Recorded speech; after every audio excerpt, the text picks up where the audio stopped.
Okay, class. So we are now going to consider the relationship between the perimeter of a square and the side length of the square. So is the perimeter a function of the side length? So it's first asked what are the independent and dependent variables. The independent variable is always the x value. It's what we get to plug in, and the dependent variable is what we observe, the y value, right? So in this case, we get to alter the side lengths, and we get to see how that affects the perimeter, right? So the independent variable would be the side lengths or the side length. The dependent variable will be the perimeter.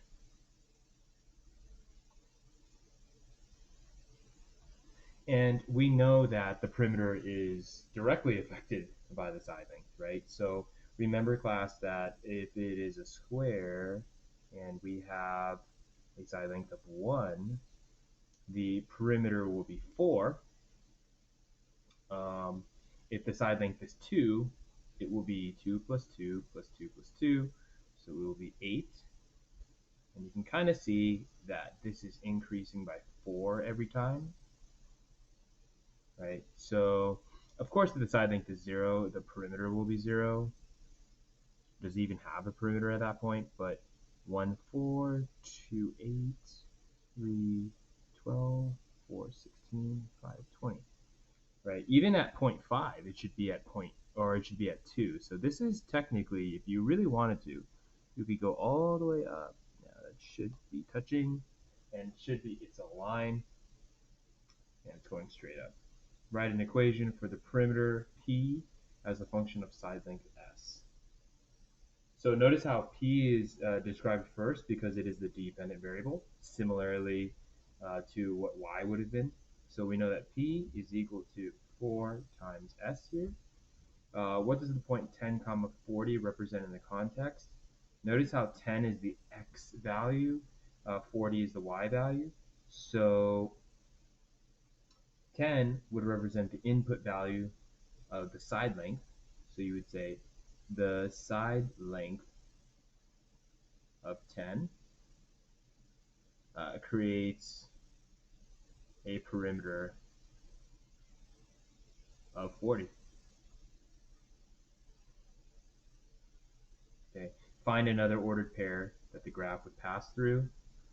What if the side length was 20, right? If each side length was 20, we then know that the perimeter would be 80, right? So it's just whatever the x value is times 4. So, class, do we believe that this relationship is linear?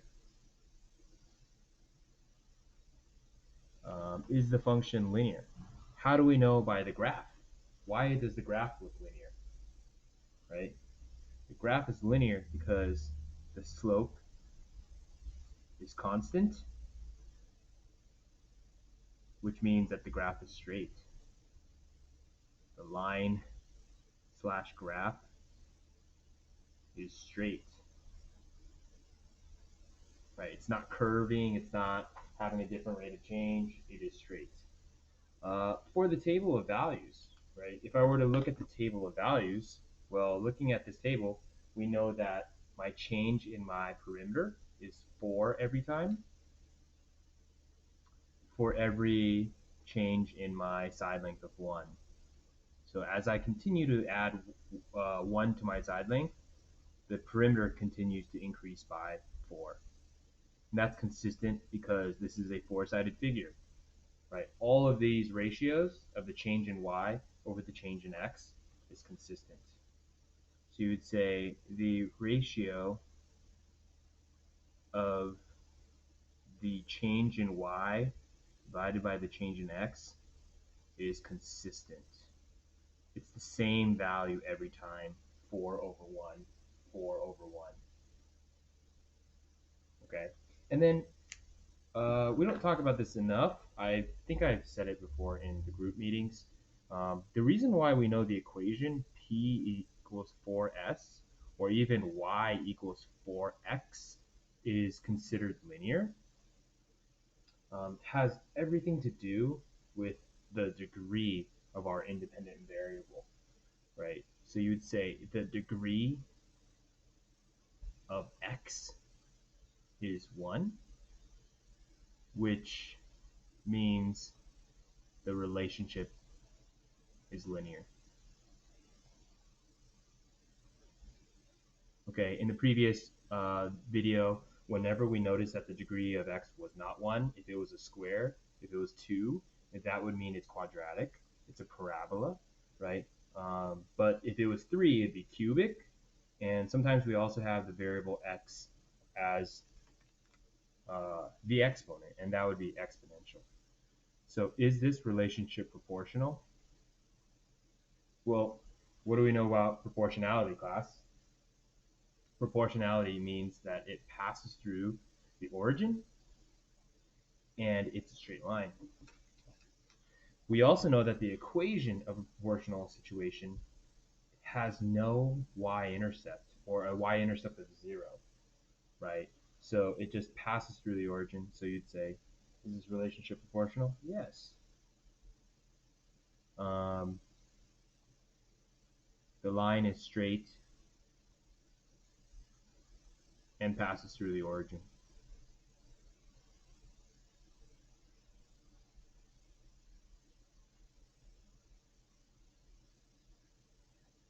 Okay, this is such a solid page. I would definitely recommend that we review this. There's so much good material here. This especially right here is excellent. So just make sure that you review this page.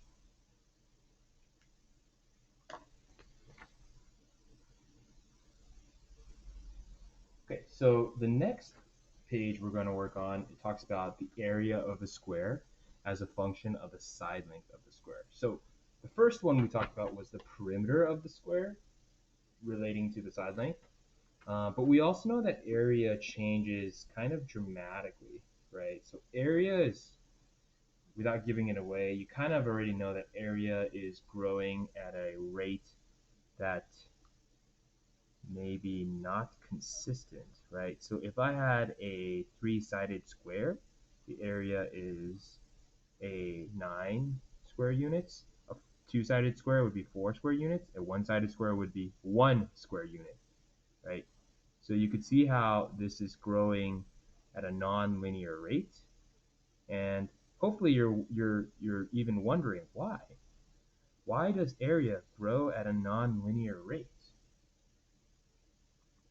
If the side length is 1, the area is 1. If the side length is 2, the area is 4, 9, 16, 25. What do you think the equation is? Well, we can already tell that this table is not linear, class, because this change in y over the change in x is not consistent every time. The area is simply s squared, right? Take your side length and square it. Now, 0, 0 still is part of the graph. 1, 1, 2, 4, 3, 9, 4, 16. You can see even 5, 25 is way up here. And you can see that this graph is parabolic and it's growing at a non-linear rate. Would this graph pass through the point 8, 64? Well, according to our function or our equation, a equals s squared. 8 would be the side length, 64 would be the area, and 64 is equal to 8 squared. So yes, a side length of 8 produces an area of 64.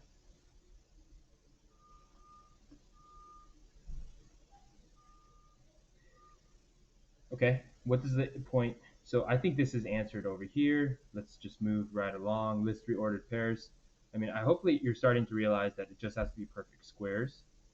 A side length of 10 would give you an area of 100. Is the function linear? Explain your reasoning. Hopefully you guys can explain this. Is the function linear? The answer is no. The graph is not straight.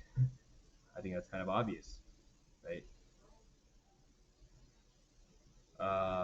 Is the table of values linear? So you'd say no. The change in y over the change in x ratio is not consistent.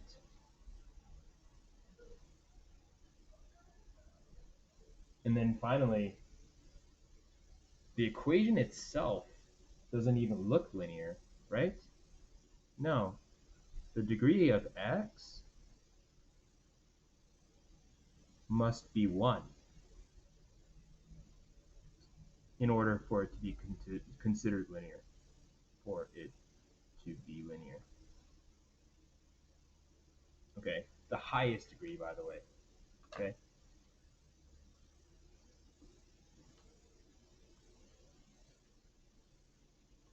Okay, so this was 2 important pages. I did go by decently fast, so at any point, if you feel like you can, you want to go back, right? If I wanted to add more detail to the table, you would see how this is a change in +3 for every change in +1. But this change right here is a change in +5 for this change in +1. So you automatically know that this is not linear because the rate of change is not consistent, right? The rate of change is not consistent. And this is what we need to see for it to be linear. Right? This is actually increasing like 2 every time, and you could probably already tell that you saw that. Okay? So definitely want to look over these 2 pages. Make sure that you understand every situation. I thought these 2 pages were pretty straightforward. You can handle them. And let's take a break before we finish the last page of this lesson.